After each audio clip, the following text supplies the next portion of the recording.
সুখ, দুঃখ, খুশি, হতাশা, আশা, নিরাশা, প্রেম, ঘৃণা, জ্ঞান, অজ্ঞান প্রভৃতি সবই আমাদের হৃদয়ের কোনো না কোনো ভাবে বাস করে। এই সবই এক প্রকারের মানসিক পরিস্থিতি। মানুষ তার মনের রক্ষক, সে নিজেই নিজেকে মনকে পাহারা দেয়। নিজের জীবনের সবচেয়ে বড় রক্ষক হলো সে নিজেই। কোনো ব্যক্তি পরিশ্রমী, আবার কেউ বেপরোয়া হতে পারে, তবে সে যেমনই হোক না কেন ইচ্ছা করলে নিজের মনকে সে সাবধানতার সাথে নিয়ন্ত্রণে রাখতে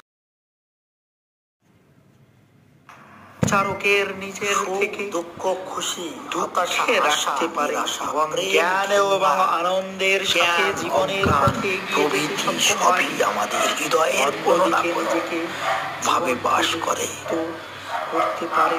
এই সবই এক প্রকারের মানসিক পরিস্থিতি। দেখা করে মানুষ তার মনের রক্ষক, সে নিজেই নিজেকে মনকে পাহারা দেয়। নিজের জীবনের সবচেয়ে বড় রক্ষক হলো সে নিজে।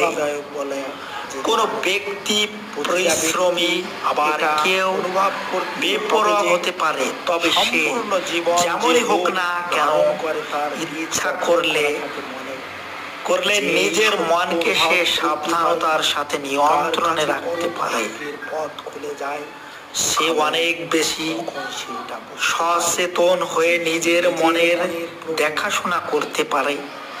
সে ইচ্ছা করলেই অবিবেচকের মতো বিচারকের নিজের থেকে দুঃখে রাখতে পারে এবং জ্ঞান এবং আনন্দের সাথে জীবনের পথে এগিয়ে যেতে সক্ষম হয়।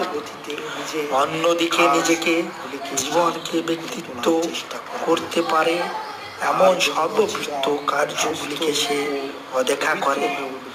অলসতার সাথে বেপরোয়া ভাবে জীবন কাটাতে চায়। এমন ভাবে জীবন কাটানোর শৈলীকে আমন্ত্রণ, সমর্থন বা বেদনাদায়ক বলা যেতে পারে।